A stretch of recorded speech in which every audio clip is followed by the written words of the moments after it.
ఎన్నికల్లో కరీంనగర్ పార్లమెంట్ అభ్యర్థి వెలిచాల రాజేంద్రరావు గెలుపు కోసం ఈరోజు జమ్మికుంటలో ఏర్పాటు చేసినటువంటి భారీ ఈ బహిరంగ సభకు త్వరలోనే గౌరవ ముఖ్యమంత్రి పిసిసి అధ్యక్షులు రేవంత్ రెడ్డి గారు రాబోతా ఉన్నారు. వేదిక మీద బీసీ సంక్షేమ శాఖ మార్చులు పెద్దలు పొన్నం ప్రభాకర్ గారు, అదేవిధంగా కాంగ్రెస్ పార్టీకి సంబంధించినటువంటి జిల్లా రాష్ట్ర స్థాయి నాయకులు, హుజరాబాద్ నియోజకవర్గానికి సంబంధించినటువంటి మండల బ్లాక్ పిసిసి సభ్యులు, అదేవిధంగా మాజీ శాసనసభ్యులు, సిపిఐ జాతీయ నాయకులు పెద్దలు వెంకటరెడ్డి గారు, ఉమ్మడి జిల్లాలో ఉన్నటువంటి వివిధ జిల్లాలకు సంబంధించినటువంటి కార్యదర్శులు, పేరు పేరున వేదిక మీద ఉన్నటువంటి కాంగ్రెస్ పార్టీ నాయకత్వానికి, సిపిఐ నాయకత్వానికి, SC cell, ST cell, BC cell, minority cell, మహిళా సెల్, కిసాన్ సెల్, యూత్ సెల్ అందరికీ కూడా పేరు పేరున నా హృదయపూర్వక నమస్కారాలు. ఈ కార్యక్రమానికి వివిధ గ్రామాల నుంచి వచ్చినటువంటి కాంగ్రెస్ పార్టీ శ్రేణులకు, ప్రజలకు, పాత్రికేయ మిత్రులకు అందరికీ కూడా నా హృదయపూర్వక నమస్కారం సందర్భంగా తెలియజేస్తూ, మే 13న జరుగుతున్నటువంటి భారతదేశ పార్లమెంట్ ఎన్నికల్లో భాజపాను పక్కన పెట్టి కాంగ్రెస్ పార్టీ ఇండియా కూటమిని అధికారులు తీసుకోవడానికి మీ అమూల్యమైన ఓటును చేతి గుర్తుపైన వేసి కరీంనగర్ పార్లమెంట్ అభ్యర్థిగా విద్యాధికుడు, మృదు స్వభావమైనటువంటి వెలిచాల రాజేంద్రరావు గారు చేతి గుర్తు ఓటు వేసి గెలిపించమని ముందుగా మీ అందరికీ కూడా ప్రార్థన చేస్తూ, 10 సంవత్సరాల క్రితం నరేంద్ర మోడీ గారు అధికారులకు వచ్చేటప్పుడు నల్లధనాన్ని వెనక్కి తీసుకొస్తాను మాటిచ్చి ఈ 10 సంవత్సరాల్లో నల్లధనం వెనక్కి తీసుకురావడం దేవుడెరుగో, రైతులకు నల్ల చట్టాలు తీసుకొచ్చినటువంటి నరేంద్ర మోడీని భాజపాని ఎన్నికల్లో ఓడించవలసినటువంటి ఆవశ్యకత ఎంత ఉందన్న మాట సందర్భంగా మీ అందరికీ కూడా విజ్ఞప్తి చేస్తూ, పేదరిక నిర్మూలన చేస్తామని పేదలను మరింత పేదలుగా ఈ భాజపాలో అయినటువంటి పరిస్థితిని ప్రజలందరూ కూడా గమనించాలని చెప్పిన మాట. ఏటా 2 కోట్ల ఉద్యోగాలు ఇస్తామని చెప్పి ఈరోజు 20 కోట్ల ఉద్యోగాలు ఇవ్వకుండా గ్రామాలలో నిరుద్యోగాన్ని పెంచినటువంటి ఈ భాజపాను ఓడించవలసిన అవసరం ఉంది.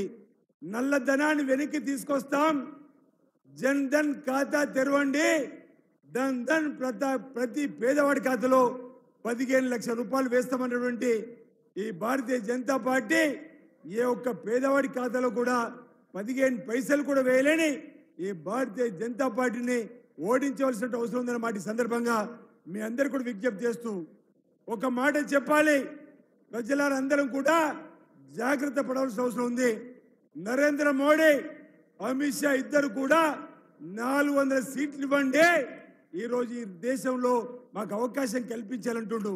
ఈరోజు ఈ 400 సీట్లు ఇవ్వాలనే దానిపైన ఓ కుట్ర కోణం కొనసాగింది, ఓ కుట్ర కోణం ఉంది, దాన్ని మనం జాగ్రత్తగా గమనించాలని చెప్పి ఈరోజు బలహీన వర్గాలకు సంబంధించి ఎస్సీ ఎస్టీలకు సంబంధించినటువంటి రిజర్వేషన్లు రద్దు చేయాలని చెప్పని ఈరోజు 400 సీట్లు వాళ్ళు అడుగుతూ తప్ప మన పైన ప్రేమ కాదని మాట చెప్తున్నా.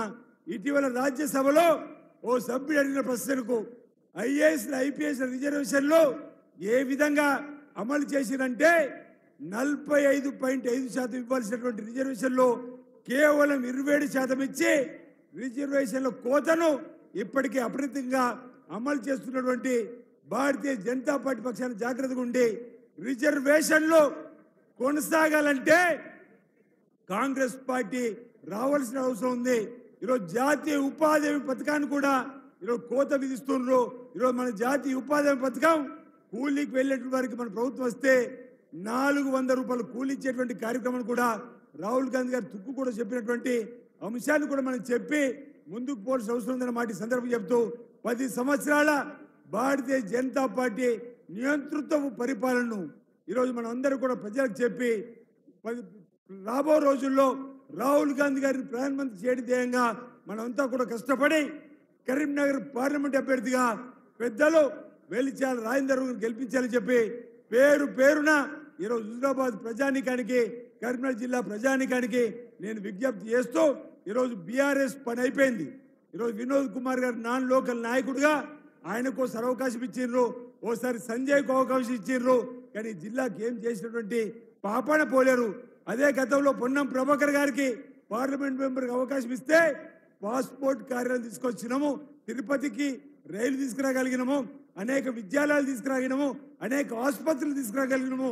ఈరోజు వీళ్ళ హయాంలో ఏం తీసుకొచ్చారంటే ఏమి లేదన్నమాట. ఈరోజు ఒక విషయాన్ని చెప్పి ముగిస్తాం. హుజూరాబాద్ నియోజకవర్గానికి సంబంధించి కరీంనగర్ జిల్లాకు సంబంధించిన ప్రజానీకం ఒక విషయాన్ని ప్రజలలో మనం చైతన్యం తీసుకురావాలి. ఏ గ్రామానికి వెళ్ళినా బండి సంజయ్ అంటున్నాడు అక్షంతలు వచ్చినాయి గ్రామానికి అని చెప్పని, అక్షంతలు పంచిరా అని చెప్పని మాట్లాడుతున్నారు. ఈరోజు మనం ప్రజలను అడగాలి అక్షంతలు ఎప్పుడు రావాలి. ఈరోజు పెళ్లి ఓ బిడ్డ పెళ్లిలో కొడుకు పెళ్లి అయిన తర్వాత తాళి కట్టినాక అక్షంతలు వేస్తాం. లేదు గ్రామాల్లో హనుమాన్ ఆలయమే కానీ, రామాలయమే కానీ, వెంకటేశ్వర ఆలయమే కానీ, పోచమ్మ ఆలయం కానీ, ఎల్లమ్మ ఆలయం కానీ ఏ ఆలయమైనా నిర్మాణం పూర్తయి స్వామివారి అమ్మవారి విగ్రహ ప్రతిష్ఠ అయినాక స్వామివారి పాదాల దగ్గర పెట్టినటువంటి అక్షింతలను మన తలపైన వేస్తే శుభము మోక్షము, లేదా కుటుంబ సభ్యులకు తీసుకెళ్లి వేయాలంటే శుభము.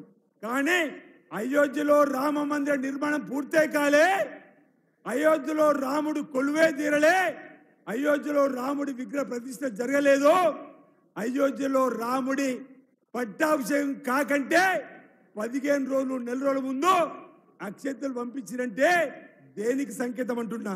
నిజంగా మన ప్రజల భారతదేశ ప్రజల మీద ఈ భారతీయ జనతా పార్టీకి ప్రేమ ఉంటే రాముడి పట్టాభిషేకం అయినాక, రాముడి విగ్రహ ప్రతిష్ఠ అయినాక స్వామివారి పాదాల దగ్గర పెట్టి అక్షంతలు తీసుకొచ్చి మనకిస్తే మోక్షం తప్ప ముందే నెల రోజుల ముందు నుంచి పంపిణీ చేసిరంటే ఎన్నికలలో ఓట్ల రాజకీయం కోసం కాకపోతే మరేందన్న విషయాన్ని మనం ప్రజల్లో చెప్పాల్సినటువంటి అవసరం ఉందన్నమాట ఈ సందర్భంగా చెప్తూ బండి సంజయ్ ఆయన నియోజకవర్గంలో ఉన్న రాజన్న ఆలయానికి అన్నాపై తీసుకురాలే, అంజన్న ఆలయం కొండగట్టుకు అన్నాపై తీసుకురాలే.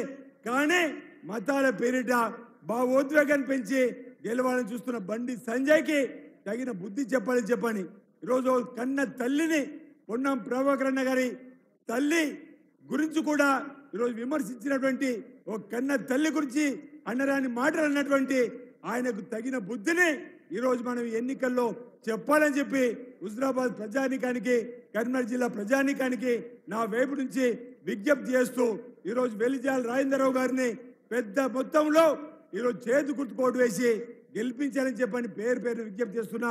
అందరికీ నా హృదయపూర్వక నమస్కారం తెలియజేస్తా ఉన్నాను. జై హింద్, జై కాంగ్రెస్. అన్న అందరూ కుడివైపు రావాలి, దయచేసి అక్కడ పోలీసు మిత్రులకు సహకారం అందించాలని చెప్పి కోరుతున్నాం. దయచేసి అందరూ కూడా కుడివైపున ముందు సీట్లలోకి రావాల్సిందిగా మనవి చేస్తూ ఇప్పుడు హుజూరాబాద్ నియోజకవర్గం సంబంధించి